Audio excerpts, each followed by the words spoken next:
सोमवार के दिन शिव जी के मंदिर में प्रातः के समय पर बाबा को ऐसा 5 पंच बेलपत्र, पंच दुर्वा, पंच पुष्प, पंच पात्र जल।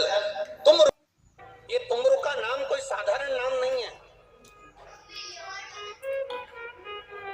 पंच बेलपत्र, पंच पुष्प, पंच दुर्वा और पंच पात्र जल।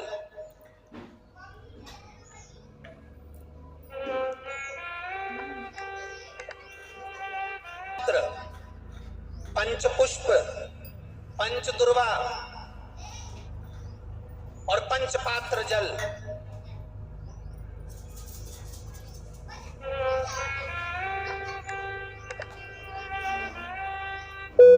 पांच पुष्प, 5 बेलपत्र, 5 दुर्वा और 5 पात्र मतलब 5 लोटा जम के बोलो जल।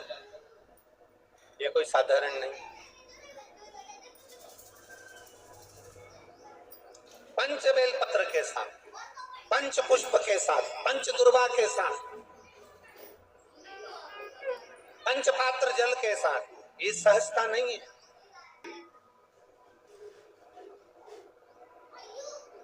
बहुत ध्यान दीजिएगा। बहुत जिन बच्चों के विवाह में देरी हो रही हो, बेटा बेटी के विवाह में देरी हो रही हो, या सफेद आंकड़े की जड़ तुमरुका जी के नाम से बांधने के बाद भी गर्भ नहीं ठहर रहा, तो ये नंदीश्वर शिव महापुराण की कथा खगड़िया में जो चल रही है बिहार में, इसके आज शुरू के दिन की कथा का स्मरण करिएगा। 5 बेलपत्र, 5 दुर्वा, 5 पुष्प और 5 लोटा जल।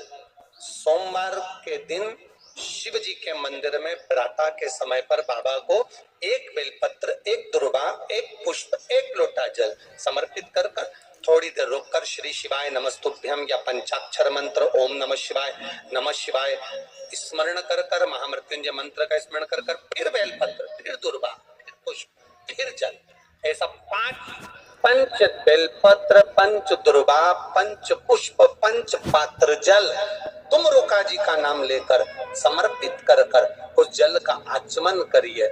5 सोमवार या 7 सोमवार करिए। बाबा गर्भ अवश्य ठहराएगा और संतान अवश्य होगा। तुमरुका जी के नाम का स्मरण ही जीव का आनंद दे जाता है। बोल तुमरुकेश्वर महादेव की, नंदीश्वर महादेव की। शिव के नाम का उच्चारण हमारे जीवन का सुख दे जाता है। चावल का एक आखा दाना जानते हो? पूरा खंडित चावल नहीं। कितना चावल? 1 दाना चावल का शंकर भगवान के शिवलिंग पर समर्पित करिए। 1 बेलपत्र जिसका डंडी का मुख अपनी ओर हो, जहां से चावल चढ़ाया है, उस चावल के ऊपर अपनी कामना कर रख दीजिए और चंद्रमौली भगवान का स्मरण करिए। कौन से भगवान? शंकर भगवान का सर्वश्रेष्ठ सुंदर नाम है चंद्रमौली। चंद्रमौली भगवान का स्मरण करिए। अपनी कामना कर बेलपत्र समर्पित कर शिव जी पर 1 लोटा पानी, 1 जल पात्र समर्पित करो। कलश से जल चढ़ा दीजिए। नैनों में वो जल लगाकर अपनी कामना कर वापिस घर को आइए। जो कामना करी है मेरा चंद्रमौली भोलेनाथ उसे पूर्ण कर ही देगा। महाराज, दुनिया के लोग नहीं समझते कि शंकर पर जल चढ़ाने का क्या लाभ है।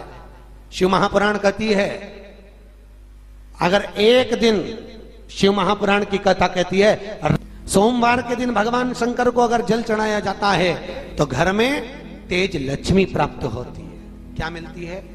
तेज लक्ष्मी। कर बैठी थी, उनके नेत्र से अश्रु गिरा, उससे बेलपत्र उत्पन्न हुआ। काय का वृक्ष उत्पन्न हुआ? बेलपत्र।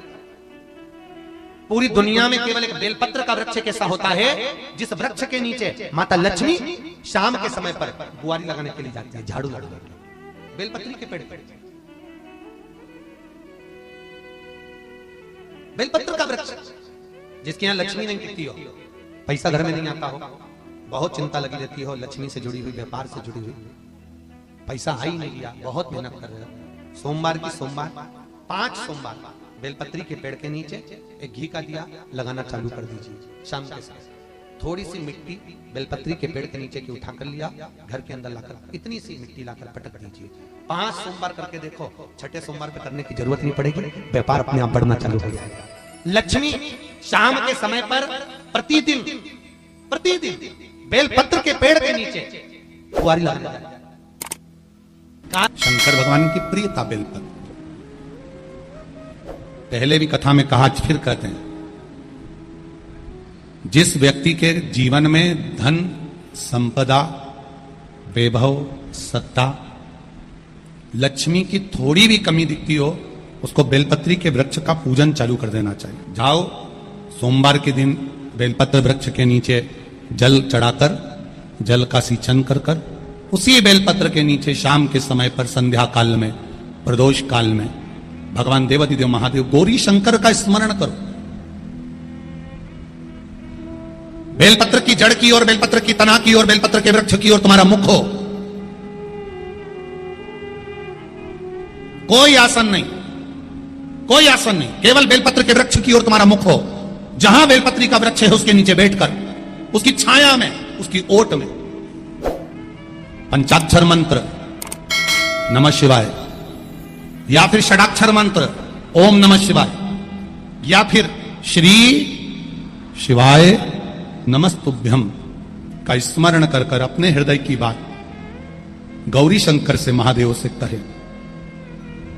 शिव महापुराण की कथा कहती है 7 दिनों में एक दिन सोमवार का ऐसा होता है जिस दिन 33 कोटि देवी देवता बेलपत्री के वृक्ष के नीचे बैठकर भगवान शंकर और पार्वती का स्मरण करते हैं और शिव पार्वती उनकी झोलियां खुशियों से भरते हैं। देवता भी जिनका भजन कर रहे हैं वो बेलपत्री के वृक्ष के